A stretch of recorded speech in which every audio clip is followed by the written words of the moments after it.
Hello my dear students, welcome back to my YouTube channel English सीखे में। Guys, आज मैं आप लोग के लिए एक नए वीडियो के साथ आई हूँ और इस वीडियो में मैं आप लोगों को डेली बोले जाने वाले सेंटेंसेस को हिंदी से इंग्लिश में ट्रांसलेट करके आपके इंग्लिश को प्रैक्टिस करवाऊंगी। गाइज, ये बहुत ही ईजी मेथड है। हम सोचते हैं कि जो भी छोटी छोटी बातें बोलते हैं उसे हिंदी में ना बोल करके इंग्लिश में बोले, और ये बेस्ट तरीका है कि हम मूवीज़ का सबटाइटल को यूज करके अपने इंग्लिश का प्रैक्टिस आसानी से करें। और ऐसे सेंटेंसेस है जो हमारे डेली यूज में काम आते हैं। गाइज, मैं आगे चल करके आपको ग्रामर के कुछ बेसिक रूल्स भी बताऊंगी और जो भी टफ वर्ड मीनिंग्स है उनका हिंदी भी बताऊंगी, और साथ में जो भी सेंटेंसेस मैं बताऊंगी उनका अलग से और भी एग्जांपल्स दे करके समझाऊंगी, जिससे आप इजी वे में उसे सीख सके और समझ सके और अपने आप में बोलने का प्रैक्टिस करें और अपने फ्रेंड्स के साथ भी। तो बिना टाइम वेस्ट किए आज का पहला सेंटेंस स्टार्ट करते हैं। आज का पहला सेंटेंस है, तुम यहाँ पर नौकरी करने आए हो, है ना। ये जो बीच में बंदा खड़ा है उससे पूछा जा रहा है, तुम यहाँ पर जॉब करने आए हो, है ना। You have come here to work, haven't you. तुम यहाँ पर जॉब करने आए हो यानी कि नौकरी करने आए हो, है ना। You have come here to work, haven't you. Guys, haven't you की जगह आप लास्ट में राइट भी यूज कर सकते हैं, क्योंकि राइट है ना, बस लास्ट में कोई भी सेंटेंस के बाद में राइट का यूज किया जा सकता है और करते भी है आज के डेट में। और सेम इसी तरह से अगर हम किसी को पूछते हैं ना, तुम यहाँ पे पढ़ने आए हो, है ना। You have come here to study, haven't you. You have come here to study, haven't you.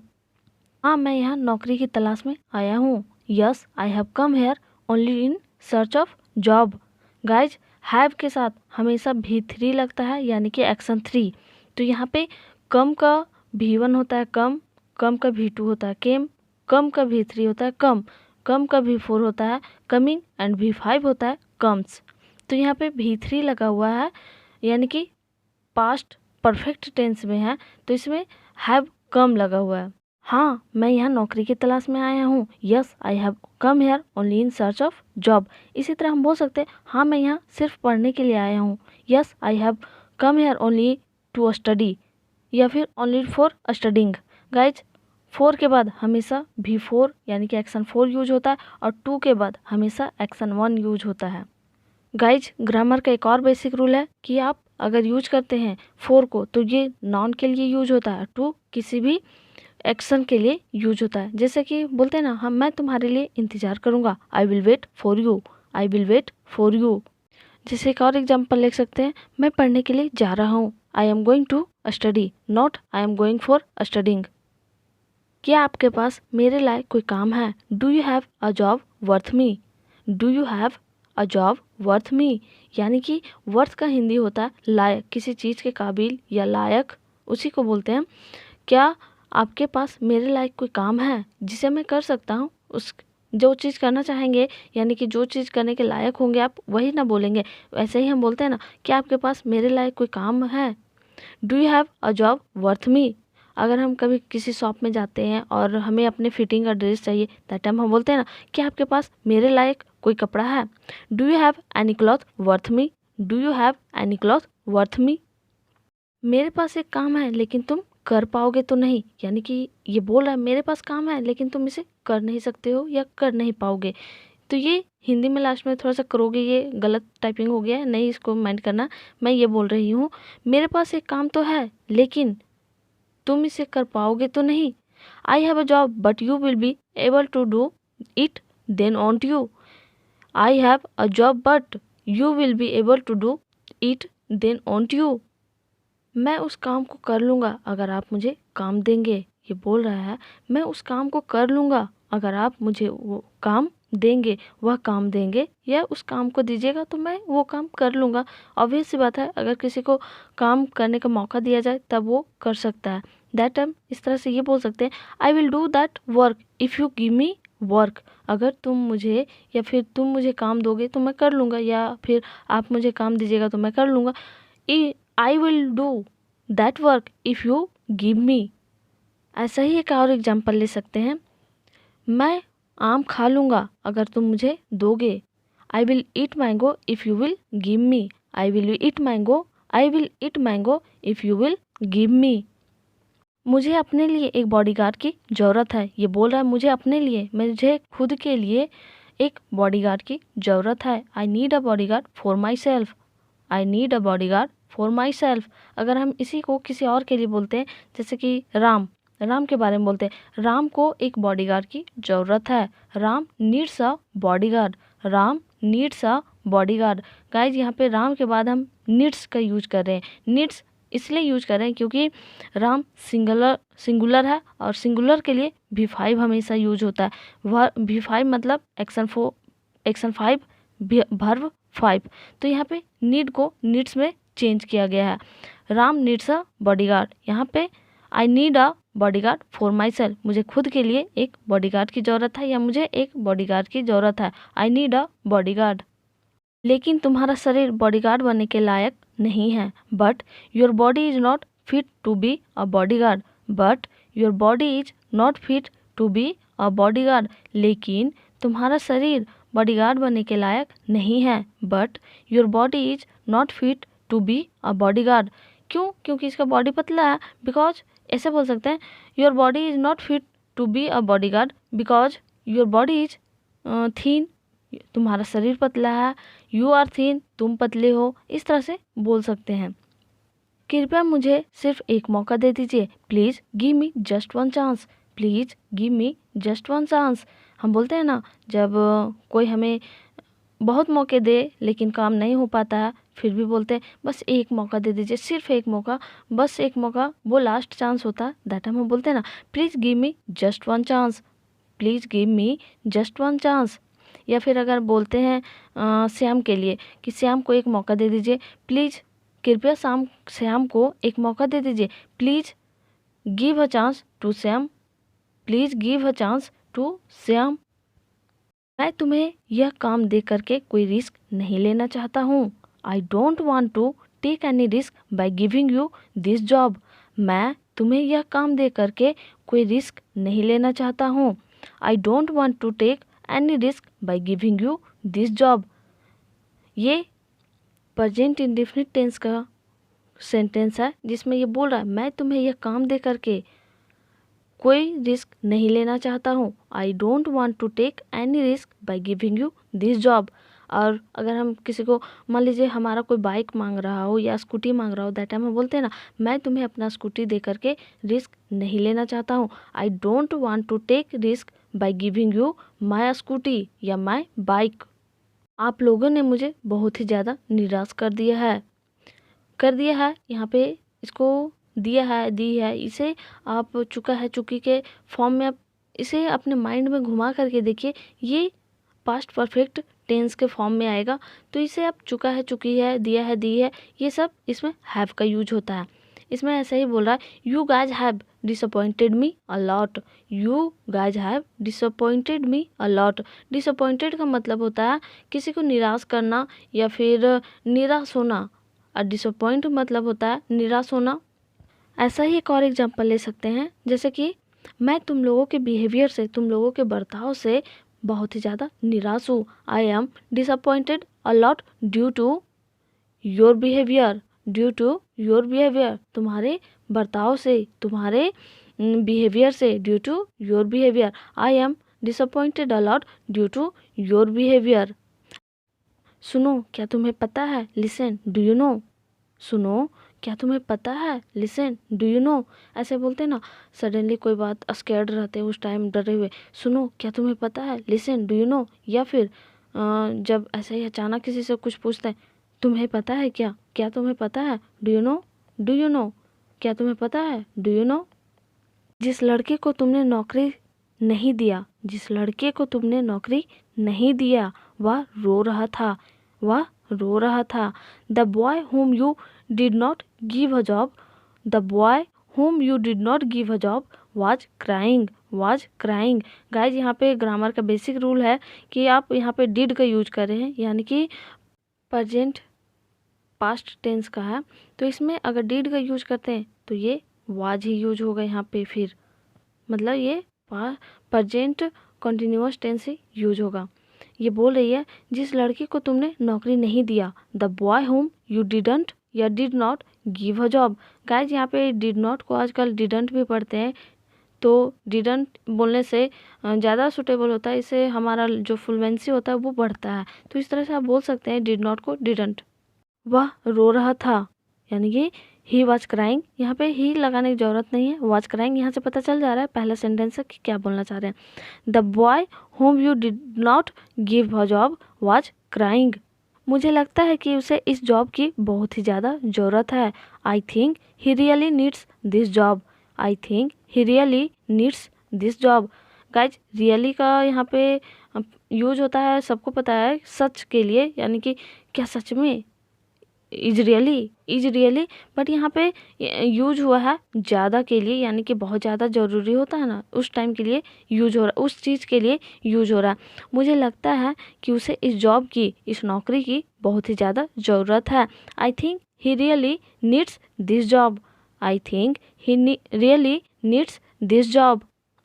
ऐसा ही सेंटेंस के लिए एक और एग्जाम्पल ले सकते हैं, जैसे मुझे लगता है कि तुम्हें आराम करने की बहुत ही ज़्यादा ज़रूरत है। I think you really need to take rest. I think you really need to take rest.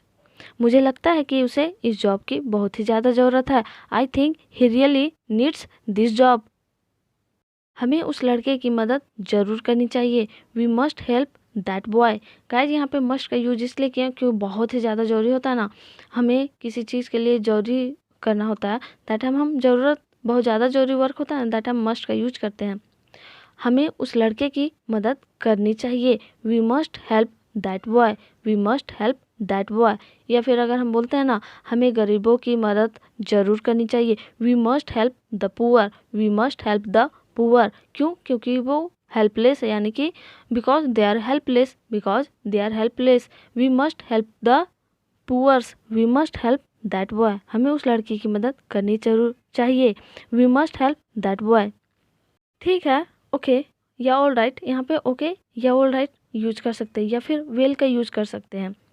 ठीक है, मैं उसे कल से नौकरी पर रख लूँगा। All right, I will hire him from tomorrow. Okay, या फिर all right, I will hire him from tomorrow. ठीक है, मैं उसे कल से काम पर रख लूँगा। All right, I will hire him from tomorrow. ऐसा ही अगर हायर होता है काम पर रखना, और फायर होता है काम से निकाल देना।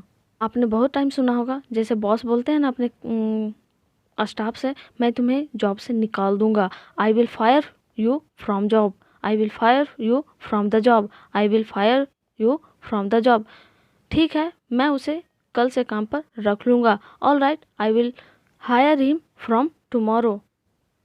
मुझे पता है कि वह बॉडीगार्ड का काम नहीं कर सकता है, लेकिन वह कोई दूसरा काम कर लेगा। गाइज, जब आप इतना लंबा सेंटेंस देखते हैं जब भी, तो डरना बिल्कुल भी नहीं है, क्योंकि अगर आप डरिएगा, समझिए जहाँ डर गए वहाँ मर गए, होता है ना। तो आपको डरना नहीं है, बस सेंटेंसेस को छोटा छोटा तोड़ना है, और अपने मन में जो भी आप पढ़े हुए हैं ग्रामर के रूल्स, उसके अनुसार अपने मन में उस सेंटेंस को चेंज करने की कोशिश कीजिए हिंदी से इंग्लिश में, और धीरे धीरे प्रैक्टिस बहुत बड़ा आपको अचीवमेंट देगा। तो ऐसे आप छोटा छोटा कर सकते हैं। मुझे पता है, आई नो। मुझे पता है, आई नो, कि वह बॉडीगार्ड का काम नहीं कर सकता है। He can't work as a bodyguard. He can't work as a bodyguard. लेकिन कोई दूसरा काम कर लेगा। वह कोई दूसरा काम कर लेगा। ही will do something else. He will do something else. मैं इसे एक साथ पूरा रिपीट करती हूँ। मुझे पता है कि वह बॉडीगार्ड का काम नहीं कर सकता है, लेकिन वह कोई दूसरा काम कर लेगा। I know he can't work as a bodyguard, but he will do something else. Guys, यहाँ पे समथिंग एल्स की जगह सम अदर वर्क भी यूज़ कर सकते हैं, जैसे कि I know he can't work as a bodyguard, but he will do some other work, या फिर he can do some other work. मैंने तुम्हें बोला था ना कि वह किसी भी काम के लायक नहीं है। I told you that he is not worth of any work. Guys, of छूट गया है, यहाँ पे आप यूज कर सकते हैं। मैंने तुम्हें बोला था ना कि वह किसी भी काम के लायक नहीं है। I told you that he is not worth of any work. घर में भी बहुतों को सुना होगा, आपने बोलते हैं ना, तुम किसी चीज़ के लायक नहीं हो, तुम कुछ करने के लायक नहीं हो। दैट हम इस तरह बोल सकते हैं, you are not worth of doing anything. You are not worth of doing anything, या फिर you are not worth of anything. You are not worth of anything. अब तुम्हारे कारण हम सबको इसे झेलना पड़ रहा है, या फिर बोलते हैं ना मजबूरी में किसी को झेलना या सहना पड़ रहा है, वैसे ही ना we all have to bear him because of you. Bear का मतलब होता है झेलना। यहाँ पे ये बियर का भालू वाला नहीं, ये झेलने वाला है।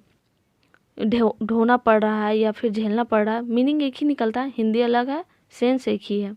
अब तुम्हारे कारण हम सबको इसे झेलना पड़ रहा है, ना we all have to bear him because of you. ऐसे ही हम बोलते हैं ना, मैं अब तुम्हें नहीं झेल सकता हूँ, I can't beer you any मोर। मैं अब तुम्हें नहीं झेल सकता हूँ, I can't beer you any more.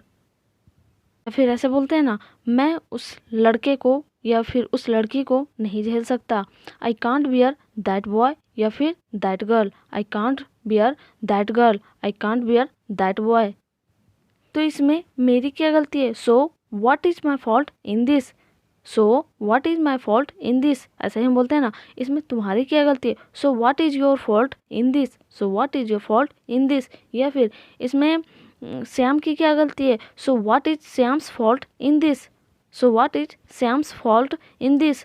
Guys Shyam's में स्ट्रॉपियास लगेगा, क्योंकि श्याम का, तो का के लिए स्ट्रॉपियास आएगा, तो ये ऑफ या फिर स्ट्रॉपियास यूज करते हैं। तो so what is my fault in this, तो इसमें मेरी क्या गलती है? So what is my fault in this. मुझे लगा कि वह एक अच्छा इंसान है, I thought he is a good person. ये बोल रही है मुझे लगा, आई थॉट मुझे लगा, या मैं सोची, या मुझे लगा, मीनिंग एक है। मुझे लगा कि वह एक अच्छा इंसान है, I thought he is a good person. He is a good person, वह एक अच्छा इंसान है, he is a good person. ऐसे बोलते हैं, मुझे लगा कि तुम एक अच्छे इंसान हो, I thought you are a good person. अगर वह काम की तलाश में है तो वह जरूर करेगा, यानी कि उस काम को जरूर करेगा। If he is looking for work he will definitely do it, या फिर do this work.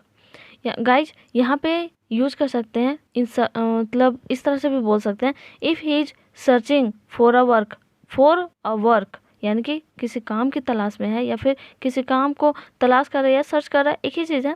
He will definitely do it, वह इसे जरूर करेगा। अगर वह काम की तलाश में है, if he is looking for work, तो वह जरूर करेगा, he will definitely do it, he will definitely do it. ऐसा ही एग्जाम्पल ले सकते हैं, अगर तुम किताब की तलाश में हो, जब हम बुक कहीं खरीदने जाते हैं तो खोजते हैं ना दुकानों में, तो ऐसे बोल सकते हैं, अगर तुम किताब की तलाश में तो तुम्हें ज़रूर मिलेगा, या फिर तुम इसे ज़रूर पाओगे। ऐसे बोल सकते हैं, if you are looking for a book you will definitely find it, या फिर you will definitely get it. If you are looking for a book you will definitely get it. ऐसा ही है, ये बोल रहा है, अगर वह काम की तलाश में है तो वह जरूर करेगा। If he is looking for work he will definitely do it. लेकिन तुम्हारा सोच 100% गलत साबित हुआ। लेकिन तुम्हारा सोच 100% गलत साबित हुआ। ये बॉय उस गर्ल को बोल रहा है, लेकिन तुम्हारा सोच 100% गलत साबित हुआ। But your thinking turned out to be 100% wrong. But your thinking turned out to be 100% wrong. Turned out का मतलब होता है किसी भी चीज़ को जो हम सोचते हैं उसके जस्ट अपोजिट होना, यानी कि गलत साबित होना, उसे टर्न्ड आउट कहते हैं। जैसे बोलते हैं ना, तुम 100% गलत हो, या फिर तुम 100% गलत साबित हुए, you turned out 100% wrong, you turned out 100% wrong. अब बस करो, यानी कि नाउ जस्ट डू इट, या फिर जस्ट स्टॉप इट, ऐसे भी बोल सकते हैं, जस्ट स्टॉप इट, या फिर अब बस करो, नाउ जस्ट डू इट। मैं तुम्हारे साथ और बहस नहीं कर सकता, आई can't argue with you any मोर, या फिर मोर सिर्फ यूज कर सकते हैं। अब बस करो, मैं तुम्हारे साथ और बहस नहीं कर सकता, now just do it, I can't argue with you more.